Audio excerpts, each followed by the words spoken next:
How are you doing, guys? David James here with Hitting Evolution. I am joined by Jake Ratz, who is an assistant coach at Butler now. I had the the luck to have him be my coach at Ellsworth when I was there he was there. You were there for a year when I was there, right? Yep, your sophomore year was my first year coaching. So he worked with me with hitting and stuff, along with Coach Camp, and got to know him there and respect him a lot in the baseball world and as a person and stuff. So I'm very happy to have him on here to talk to me. So, Coach Rass, if you want to introduce yourself, kind of talk about your career, both playing and coaching, and kind of what you're doing now, it'd be awesome. All right. Well, first off, I want to thank Dave for giving me the opportunity to talk on here. It's good seeing you again, man. Like you said, my name's Jake Ratz. I'm currently an assistant coach at Butler University in Indianapolis. I'm just going all the way back. I'm an Iowa guy. I graduated from Cedar Rapids Xavier. Graduated in 2010, where I went on to play at Ellsworth Community College for a couple of years. Then I transferred on to South Dakota State. Was able to be a part of a team that went to the NCAA regionals my junior year, play out in Eugene, Oregon. Pretty cool experience. Graduated from there, got straight into coaching, started my coaching career at Ellsworth, as Dave mentioned. My first year of coaching was actually his sophomore year. So I spent 2 years at Ellsworth, started coaching in the summer ball circuit as well. I've spent 2 years in the Northwoods League with the Lakeshore Chinooks, a year in the Prospect League with the Lafayette Aviators, and then a year in the Mink League with the Joplin Outlaws. From Ellsworth, college-wise, I went to Southwestern Community College, spent a couple of years there. Then recently, I'm coming from Iowa Western Community College, and then, like I said, I'm currently at Butler University. Awesome. So baseball, baseball, baseball. It's something that's really cool for, me and for you and all of us. This is something we could only dream of when we were growing up, when we were kids and stuff. Oh, I want to play baseball in the bigs, or, I want to do something with baseball my whole life. You never thought you could actually make a career out of it. And we're both able to do so and stay involved with the game, even with everything going on right now. So it's awesome. It's humble. It's very humbling, and it's a great experience. So, like I said, there's stuff going on right now. Obviously the coronavirus shut everything down. And I think today is the day that the Division I was voting on what they were going to do.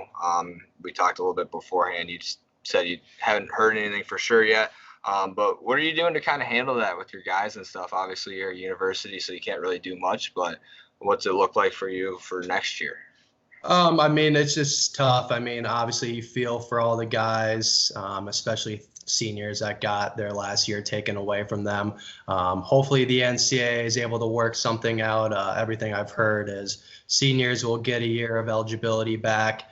But all that depends on the university backing that too. So just because the NCAA gives them the option to get an extra year doesn't mean that a university is going to give the funds to allow that at a school. So that way. Yeah, so just because the NCAA allows it to happen doesn't mean that the university itself has to give that money, because at the end of the day, they're the ones that are having to put forth the money in affording that. So there's a lot going on. Obviously, you feel for the guys, like I said, with all the guys having to go home and do remote learning and stuff like that. All you can really do is stay in contact with them through phone calls. I know that later today, after I get off this phone call, we're doing a Zoom session with all of our guys just to make sure that they're staying up on all their classes, especially with Butler being the academic institution that it is. It's extremely important for those guys to make sure that they're adjusting to their new lifestyle that they're living, because obviously being baseball guys, we're creatures of habit. We're all about routine. And for me personally, it's been tough going off the routine that I'm so used to. And I know that our guys are feeling the same way. So we're just making sure that they're staying on top of their academics and taking care of what's most important, which is everything in the classroom. Yep. So are you sending them workouts or stuff to do at home? I know it's hard, but you guys sending them anything at all? I know that our strength coach and our trainer's been in touch with them as far as that goes. That's the beauty of where I'm at now is we have guys that take care of that kind of stuff. So obviously, I know that they're doing stuff as far as workouts and stuff go. I just don't know the exact workout that they're doing. Something that I was so used to doing at the junior college level, being Yeah. able to program workouts and having control of that. Obviously, it's nice that it's one less thing that I have to worry about, but it's nice that we have guys that take care of that. But I know that they're staying busy. The thing that sucks is not everyone has access to an indoor cage like some people might. So that's tough. But at the same time, I know a couple of our guys have reached out to me and asked me what they need to work on going into the season right now. And the biggest thing I tell those guys is just reflect right now. Self-reflection is the biggest thing because you really can't do anything. Yeah. And I think that this could be a really good time for a lot of guys just to reflect on who they are as people and what the game means to them. Just because you hear it thrown around time and time again that guys are so entitled now. There's so much entitlement in the game. And the only way that you can really challenge that is by taking something away from them. Well, they've gotten the game taken away from them. How are they going to respond to it? How are they going to reflect on the time that they may have taken for granted, and how are they going to change pretty much their day-to-day approach going into the fall or whenever this happens to go back to normal, I guess. Yeah, that's a great point. I mean, we make sure to tell our guys that just because right now we're on lockdown or can't have anything going on, because for me with my job and for you with coaching in college, it's a little bit different. Our season was just getting going, and we were just starting games. Practices were in full swing. Right now, we can't do anything for sure another week, and there could be a lot more.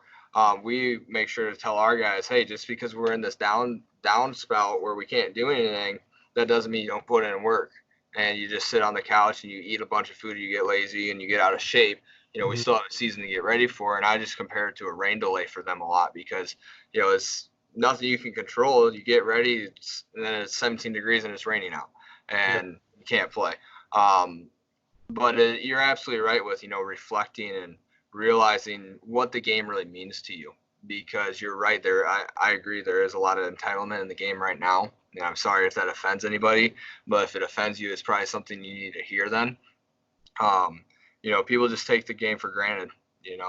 I know you weren't there my freshman year, but my freshman year I had a blood clot and stuff, and I'm sure you heard about that. And it made me realize how thankful I am not only for the game, but for my life and for the people around me and stuff. And working here now, it's weird coming to work at 10 o'clock. I'm used to getting to work at 2 o'clock and working till 8:30, 9 o'clock, and hearing music out there, hearing bats being swung, balls being caught, hearing all that stuff, and it's quiet. It kind of makes you appreciate what you have even more, especially when it comes to the game that means so much to us. Because if it was just about the game, no one would care, right? Mm-hmm. But there's so much more to the game than what people give it credit. So it's interesting what is all going on right now, and I'm excited to see how everyone comes out of this. Definitely.